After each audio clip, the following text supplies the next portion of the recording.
मैं सत्य मिश्रा और आप देख रहे हैं टीच ही लर्नर्स का यूट्यूब चैनल। दोस्तों हिंदी पेडोलॉजी का आज क्लास तीसरा है जो कि आपके सीटेट एग्जाम के दृष्टि से बहुत ही ज़्यादा महत्वपूर्ण है। तो चलिए दोस्तों स्टार्ट करते हैं आज की क्लास का पहला प्रश्न। यहाँ पे पहला प्रश्न आपके सामने स्क्रीन पे कि आपके विचार से भाषा शिक्षण के संदर्भ में सबसे कम महत्वपूर्ण कौन सा है। भाषा शिक्षण के प्रति शिक्षक का नज़रिया, भाषागत विविधता के प्रति संवेदनशीलता, भाषा के आकलन की प्रक्रियाएं, किसी भाषा विशेष का साहित्य। तो आपके विचार से भाषा शिक्षण के संदर्भ में सबसे कम महत्वपूर्ण पूछी जा रही। तो भाषा शिक्षण का संबंध केवल भाषा सीखने या सिखाने तक ही सीमित नहीं है, बल्कि उसका राष्ट्र, समाज और शिक्षा से भी गहरा संबंध है। किसी भी देश में एक, दो या उससे अधिक भाषा बोली व समझी जा सकती है। ये सभी भाषाएं राष्ट्रीय, सामाजिक, शैक्षणिक स्तर पर अपना भिन्न भिन्न महत्व रखती हैं और प्रत्येक संदर्भ में इसके शिक्षण के स्वरूप को भी प्रभावित करती हैं। तो भाषा शिक्षण व्यापक प्रक्रिया है। किसी एक शिक्षक का नज़रिया भाषा शिक्षण को प्रभावित नहीं करता है। तो सबसे कम महत्वपूर्ण दोस्तों यही है कि भाषा शिक्षण के प्रति जो शिक्षक का नज़रिया होता है वो भाषा शिक्षण को प्रभावित नहीं करता है। तो अगर हम बात करें भाषा शिक्षण के लिए आवश्यक क्या होता है, तो भाषागत विविधता के प्रति संवेदनशीलता महत्वपूर्ण है। भाषा के आकलन की प्रक्रियाएं, किसी भाषा विशेष का साहित्य, भाषा प्रयोग के अवसर या भाषा का समृद्ध वातावरण। चलिए अगले प्रश्न पे चलते हैं दोस्तों। प्रश्न संख्या यहाँ पे नेक्स्ट है। अब इस प्रश्न में पूछा गया है कि साहित्य की किस विधा में शिक्षण का सस्वर वाचन सर्वाधिक अपेक्षित है। एकांकी, जीवनी, आत्मकथा या संस्मरण। ठीक है, तो साहित्य की किस विधा में शिक्षण सस्वर वाचन सर्वाधिक अपेक्षित है। एकांकी, जीवनी, आत्मकथा या संस्मरण। तो ठीक है, तो यहाँ पर अगर हम बात करें तो सबसे शिक्षण के सस्वर वाचन किस विधा में किया जाता है। एकांकी जो होता है इसमें सस्वर वाचन की आवश्यकता होती है। तो एकांकी एक अंक वाले नाटकों को एकांकी कहते हैं। इसमें एक विशेष उपदेश की अभिव्यक्ति करते हुए कम से कम समय में भावों के द्वारा अधिक से अधिक प्रभाव छोड़ने का जो है वो प्रयास किया जाता है। एकांकी को पढ़वाने के बाद उसके मंचन के अवसर देना चाहिए। एकांकी पढ़ाने के लिए भावपूर्ण पठन की आवश्यकता होती है और इसे पढ़ने के लिए सस्वर वाचन सर्वाधिक अपेक्षित होता है। सुनी, देखी, पढ़ी बातों को अपने तरीके से कागज पर उतारने के अवसर हों। तो ये सभी क्या होते हैं दोस्तों, आपके पाठ पुस्तक पढ़ाने समय सबसे ध्यान देने वाली जो बातें होती हैं वो ये होती हैं कि कहानी, कविता आदि को बोलकर सुनाने के अवसर देना चाहिए। एकांकी को पढ़वाने के बाद उसका जो है मंचन करवाना चाहिए। तो साहित्य की किस विधा में शिक्षण का सस्वर वाचन जो है सर्वाधिक अपेक्षित है, तो एकांकी में होता है। चलिए हम अगले प्रश्न में चलते हैं। अगला प्रश्न यहाँ पे आपके सामने स्क्रीन पे आ चुका है कि उच्च प्राथमिक स्तर पर हिंदी भाषा में अभिव्यक्ति परखने के लिए आप किस प्रश्न को सर्वाधिक महत्वपूर्ण समझते हैं। सेना ने पार्क को क्यों घेर लिया था।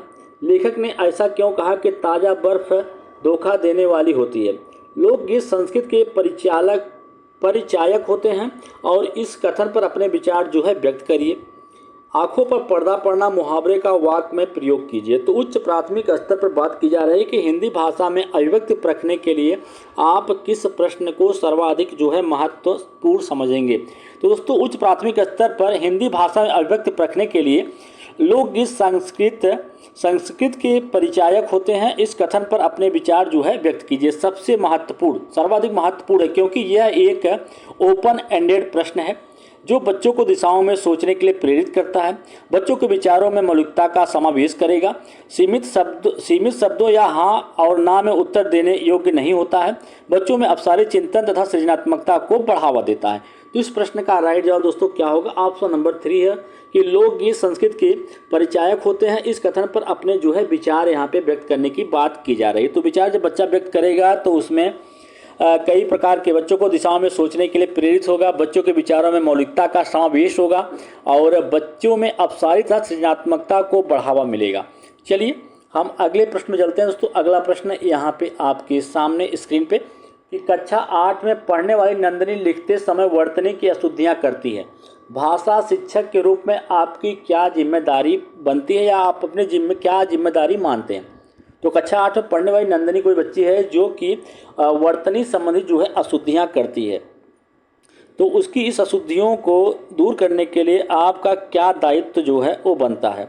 तो यहाँ पे अगर हम बात करें तो नंदिनी को समझाना कि वर्तनी की अशुद्धियाँ करने पर उसके अंक कट जाएंगे धमकी देना या उसको दंड देना बिल्कुल गलत बात है, तो इस पहला ऑप्शन बिल्कुल गलत है।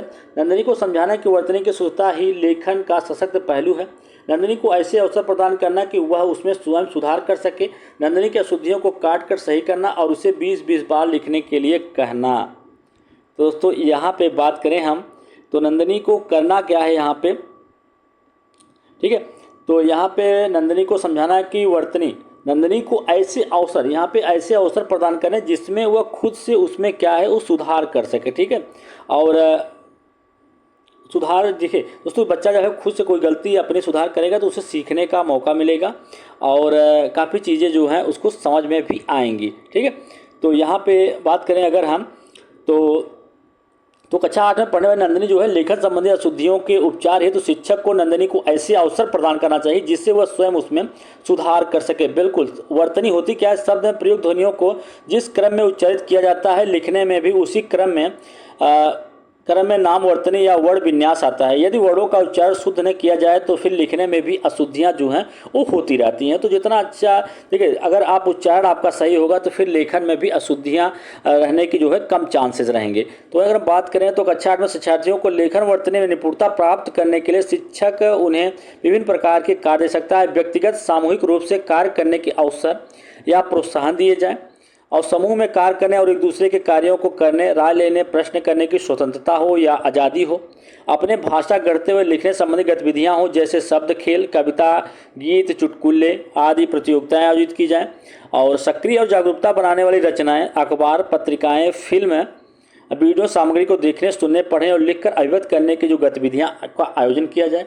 तो इस प्रश्न का जो राइट जवाब है ऑप्शन नंबर 3 होगा कि नंदिनी को ऐसे अवसर प्रदान किए जाएं जिससे वह उसमें खुद सुधार कर सके। दोस्तों आप भी कमेंट करके जरूर बताइएगा कि आपके द्वारा कितने प्रश्न जो हैं वो सही हो पा रहे हैं। कि भाषा शिक्षण में खेल का सर्वाधिक महत्वपूर्ण स्थान है, क्योंकि जो भाषा शिक्षण है उसमें खेल का जो सर्वाधिक महत्वपूर्ण जो है वो स्थान दिया गया है। ऐसा क्यों, ठीक है। खेल भाषा को विस्तार देता है, खेल में आनंद आता है, खेल से शारीरिक विकास होता है, भाषा शिक्षक को कम श्रम करना पड़ता है। तो भाषा शिक्षण में खेल सर्वाधिक महत्वपूर्ण है क्योंकि भाषा क्या करता है दोस्तों, भाषा की कक्षा में भाषाई खेलों का महत्व है क्योंकि भाषा शिक्षण जो है शीघ्र स्थिर बनता है।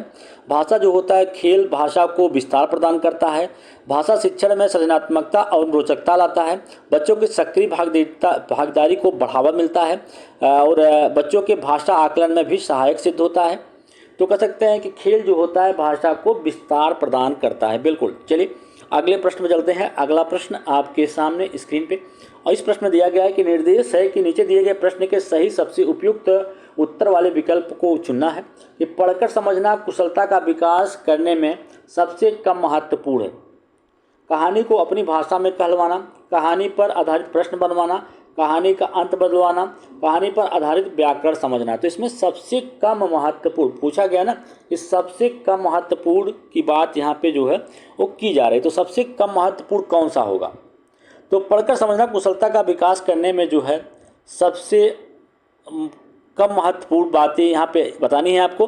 तो सबसे महत्वपूर्ण क्या है? कहानी को अपनी भाषा में कहलवाना महत्वपूर्ण है, कहानी पर आधारित प्रश्न बनवाना, कहानी का अंत बदल देना, संदर्भानुसार अर्थ ग्रहण करते हुए पढ़ना, चित्रों और संदर्भ के अनुसार अनुमान लगाते हुए पढ़ना और आगे आने वाले तथ्यों का अनुमान लगाते हुए पढ़वाना। तो ये चीज़ है। तो इसमें जो है पढ़कर समझना कुशलता का विकास करने में जो सबसे कम महत्वपूर्ण है दोस्तों, कहानी पर आधारित जो है व्याकरण को समझना।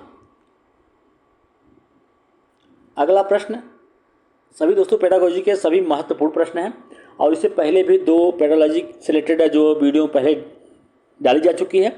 और सतत आकलन का उद्देश्य यह जानना है कि बच्चों ने कितना सीखा, बच्चों ने क्या सीखा, बच्चे कैसे सीखते हैं, बच्चे क्यों नहीं सीखते हैं। तो यहाँ पे सतत आकलन की जो है बात की जा रही।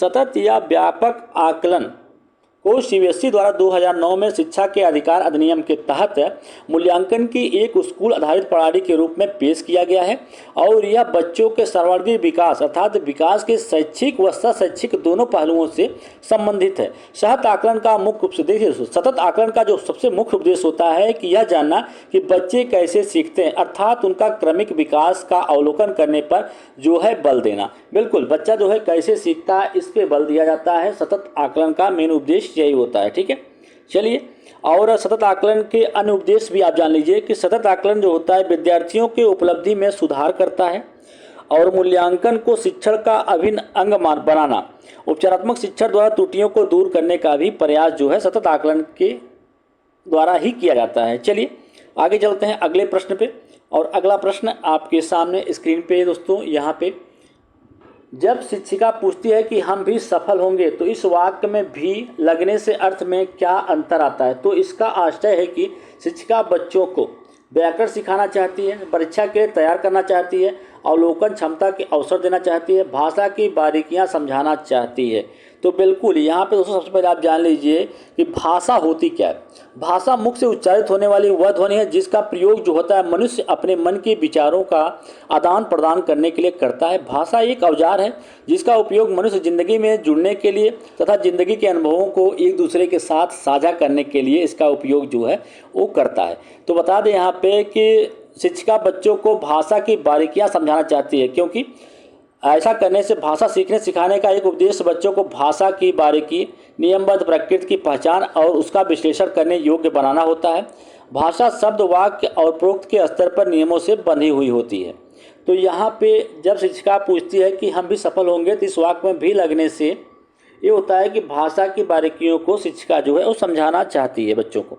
चलिए आगे चलते हैं, अगला प्रश्न है कि किसी भी भाषा पर अधिकार प्राप्त करने के लिए सबसे महत्वपूर्ण क्या है।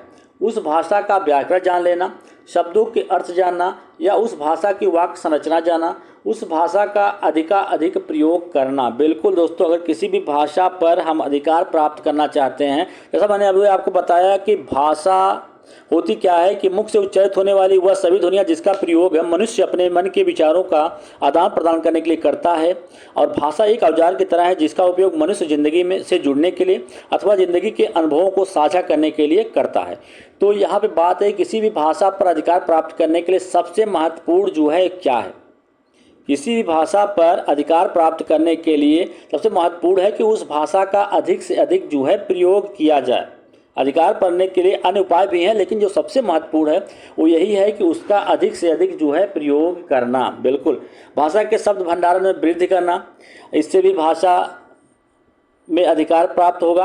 और भाषा के व्याकरण को समझना, भाषा का अधिक साहित्य पढ़ें, भाषा का अनुवाद सीखना, भाषा से संबंधित पत्र पत्रिकाएं, समाचार पत्र, मैगजीन आदि पढ़ें, इससे भी भाषा पे पकड़ जो है आपकी वो मजबूत बनती है।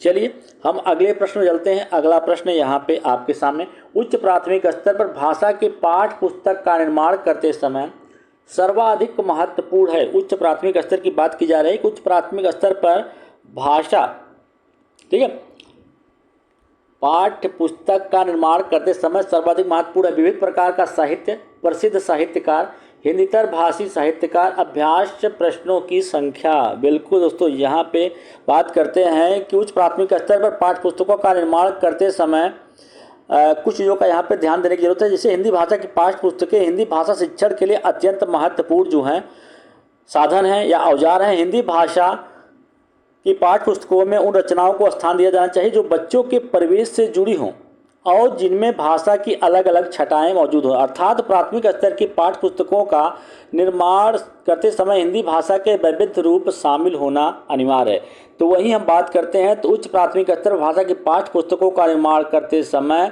सर्वाधिक महत्वपूर्ण है कि बच्चे विभिन्न संदर्भों में भाषा प्रयोग में सफल हो सकें या अभ्यासों की जो संख्या हो अधिक से अधिक हो। ठीक है,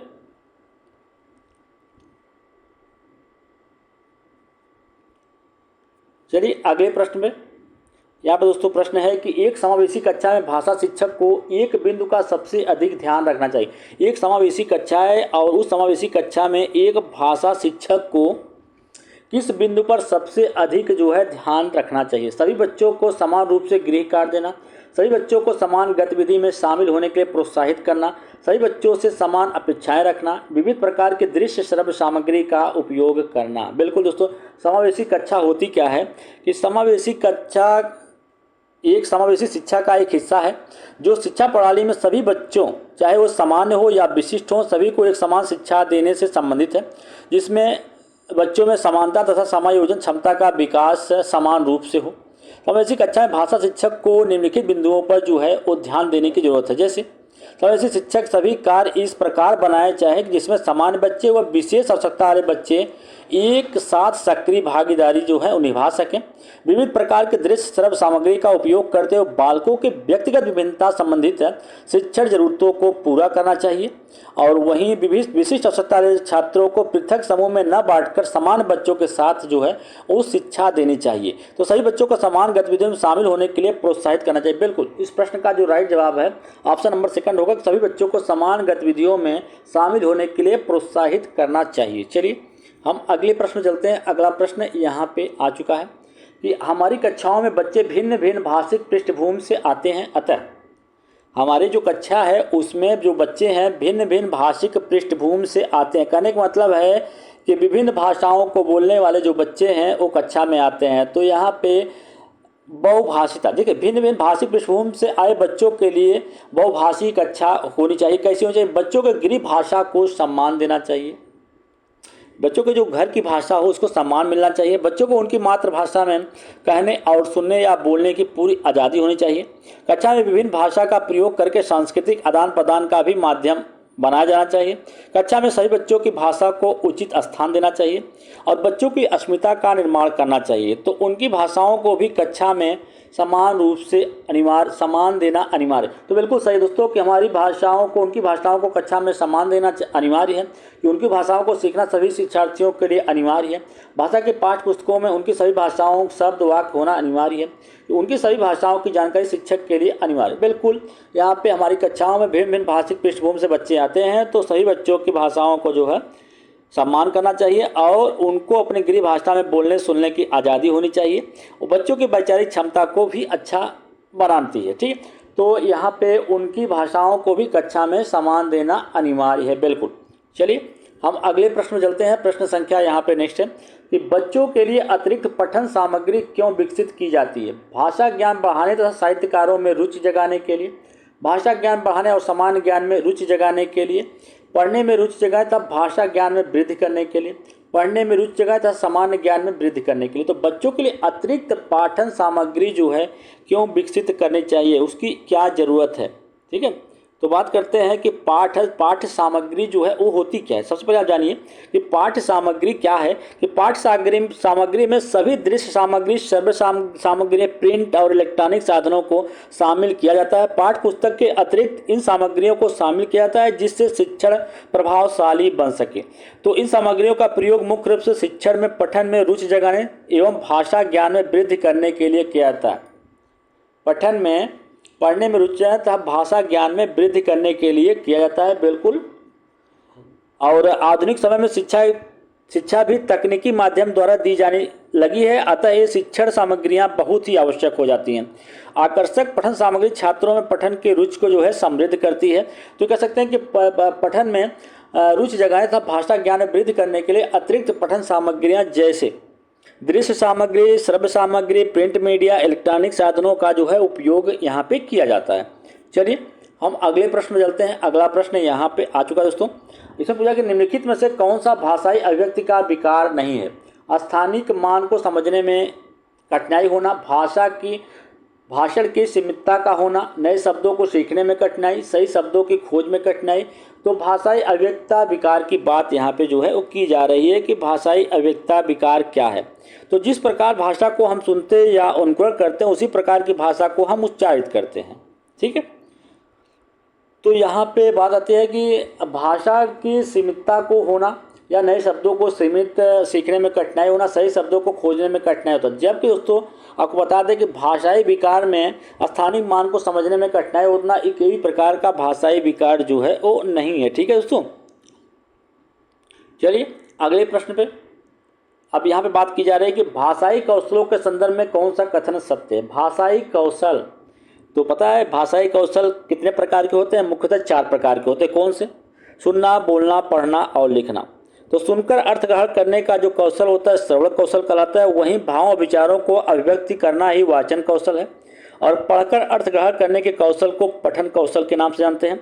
और लेखन कौशल विचारों को लिखित रूप देना अर्थात लिखते संबंधित कौशल लेखन कौशल कहलाता है। मानव अपने विचारों का आदान प्रदान जो है कई तरीके से कर सकता है। सुनकर, बोलकर, पढ़कर, लिखकर भाषा से संबंधित इन चारों प्रक्रियाओं को प्रयोग करने की क्षमता ही भाषा कौशल कहलाती है। तो सुनकर और पढ़कर विचारों को ग्रहण करने से तथा बोलने और लिखने से विचारों को अभिव्यक्त करने से संबंधित होता है। वहीं अगर हमको विचारों को ग्रहण करना है तो सुनकर और पढ़कर हम विचारों को ग्रहण कर सकते हैं और बोलकर लिखकर अपने विचारों को जो है अभिव्यक्त कर सकते हैं। तो ये कह सकते हैं कि भाषाई कौशल एक साथ सीखे जाते हैं, क्रम से नहीं। बिल्कुल, जो भाषाई कौशल हैं एक साथ सीखे जाते हैं, क्रम से नहीं। बिल्कुल, इस प्रश्न का राइट जवाब ऑप्शन नंबर 4 है।